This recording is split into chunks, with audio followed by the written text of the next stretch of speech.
Hello students and friends, you are most welcome to all round knowledge. और आज मैं आप लोगों को पैसिव वॉइस के अंतर्गत प्रेजेंट परफेक्ट टेंस बताने जा रहा हूं। तो आप लोग सभी इस वीडियो को अंत तक जरूर देखिएगा। और यदि आप लोग मेरे चैनल पर नए हैं तो मेरे चैनल को जरूर सब्सक्राइब कर लीजिए। आज का वीडियो पार्ट 11 के तहत बन रहा है। इससे पहले मैंने वॉइस पर 10 पार्ट्स बना लिया है, तो सभी पार्ट्स को आप जरूर देखेंगे। यदि आप पार्ट 1 से देखते हैं तो आपको बहुत अच्छे से समझ में आएगा। सबसे पहले हम लोग जान लेते हैं कि एक्टिव वॉइस और पैसिव वॉइस होता क्या है। ज़्यादातर जो हम लोग टेंस सीखते हैं वो एक्टिव वॉइस में सीखते हैं, लेकिन पैसिव वॉइस भी काफ़ी इंपॉर्टेंट है। एक्टिव वॉइस में subject doer of an action होता है, यानी काम करने वाला सब्जेक्ट होता है। लेकिन पैसिव वॉइस में सब्जेक्ट जो है रिसीवर ऑफ एन एक्शन होता है, यानी कि काम उसी पर होता है, वह किसी कार्य को रिसीव करता है, प्राप्त करता है। जैसे गरीबों को सरकार द्वारा सहायता राशि दी गई है, तो क्या यहाँ पर गरीब काम कर रहा है? बिल्कुल नहीं कर रहा है। क्या वह काम को प्राप्त कर रहा है, रिसीव कर रहा है, या काम उसी पर हो रहा है? जी हाँ, गरीब यहाँ पर जो है सरकार द्वारा जो सहायता राशि दी गई है उसको रिसीव कर रहा है। तो पैसिव वॉइस में सब्जेक्ट तो रहता है, लेकिन वह रिसीवर ऑफ एन एक्शन होता है, ना कि डूअर ऑफ एन एक्शन होता है। अब हम लोग स्ट्रक्चर जान लेते हैं। सबसे पहले सब्जेक्ट लिखना है और सब्जेक्ट के अनुसार हैव हैज लगाना है। और यहाँ पर सब्जेक्ट कुछ भी हो सकता है, कोई सामान वस्तु भी रह सकता है, इंसान भी रह सकता है। जैसे मान लीजिए आई है तो हैव लगाना है, यू है तो हैव लगाना है, वी है तो हैव लगाना है, ही सी इट कोई एक व्यक्ति या वस्तु है तो आपको हैज़ लगाना है। और इसके अलावा मान लीजिए कोई एक भी सामान भी है, जैसे a letter has been, a book has been, तो यहाँ पर कुछ सामान भी सब्जेक्ट बन सकता है, खासतौर से पैसिव वॉइस में।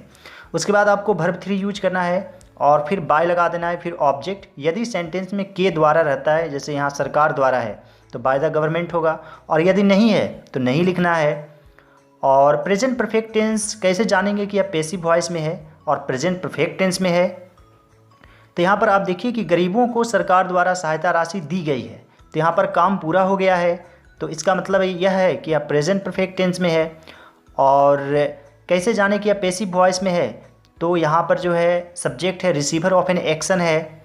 जैसे हमें आपके द्वारा अंग्रेजी पढ़ाया गया है, तो हमें आपके द्वारा अंग्रेजी पढ़ाया गया है और पढ़ाने का काम मैं कर रहा हूँ और आप जो है रिसीव कर रहे हैं। तो यहाँ पर जो है हमें क्या है, रिसीवर ऑफ एन एक्शन है, तो यह पैसिव वॉइस में है। और दूसरा तरीका यह है, सिंपल तरीका, कि यह पैसिव वॉइस में है या नहीं जानने का, कि यहाँ पर जो है जाना वर्ब रहेगा। जैसे पढ़ाया गया है, पढ़ाया जा चुका है, राशि दी गई है, और गिरफ्तार किया जा चुका है, बांटा जा चुका है, तो जाना वर्ब जरूर आता है पैसिव वॉइस में हिंदी सेंटेंसेस में। अब आइए ट्रांसलेट करना शुरू करते हैं। गरीबों को सरकार द्वारा सहायता राशि दी गई है, तो यहाँ पर हो जाएगा द पुअर। और द पुअर ये हमेशा प्लूरल फॉर्म में रहता है। जब भी कोई एडजेक्टिव नाउन की तरह काम करता है तो हमेशा प्लूरल फॉर्म में होता है, जैसे the poor, the rich, the blind, the deaf, the dumb. तो यहाँ पर हैव लग जाएगा क्योंकि द पुअर प्लूरल फॉर्म में है। द पुअर हैव बीन, और देना का गिव होता है तो यहाँ पर गिवन हो जाएगा verb 3। The poor have been given ex gratia, सहायता राशि को इंग्लिश में कहा जाता है ex gratia amount by the government.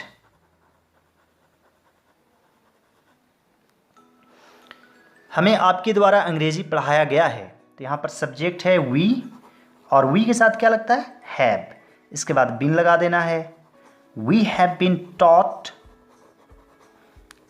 English by you.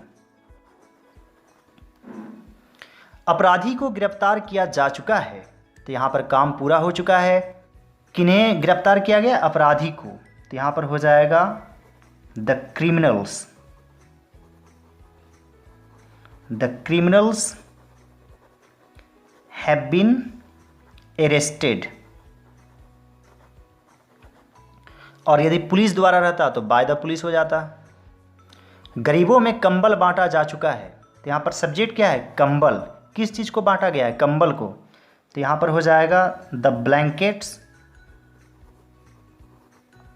एक से अधिक है तो हैव लगा देंगे। Have been distributed, among the poor. इस घर को बेच दिया गया है, तो यहां पर हो जाएगा दिस हाउस हैज़ बीन, एक घर है तो हैज़ लगा देंगे, हैज़ बीन सोल्ड। सेल का वर्ब फॉर्म क्या होता है? सोल्ड। वर्ब 3 हो जाएगा sold. This house has been sold. गायों को घास खिला दिया गया है, तो यहां पर हो जाएगा द काउज, एक से अधिक है, हैव बीन हो जाएगा, हैव बीन फेड, फीड से फेड बन जाएगा, हैव बीन फेड ग्रास, या विथ भी लगा सकते हैं, have been fed with grass. इस विषय पर चर्चा की जा चुकी है, तो यहां पर सब्जेक्ट है इस विषय यानी दिस टॉपिक, या दिस सब्जेक्ट, दिस मैटर, कुछ भी लिख सकते हैं यहां पर। This matter has been discussed. और यदि यहां पर रहता कि इस विषय पर चर्चा पहले ही की जा चुकी है, तो यहां पर होता this topic has already been discussed. Already को बिन से पहले रखना पड़ेगा। मेरे द्वारा एक नया स्मार्टफोन खरीदा जा चुका है, तो यहां पर होगा a new smartphone has been bought by me. 50,000 रुपये पहले ही खर्च किया जा चुका है, तो यहाँ पर हो जाएगा 50,000 rupees has already been spent.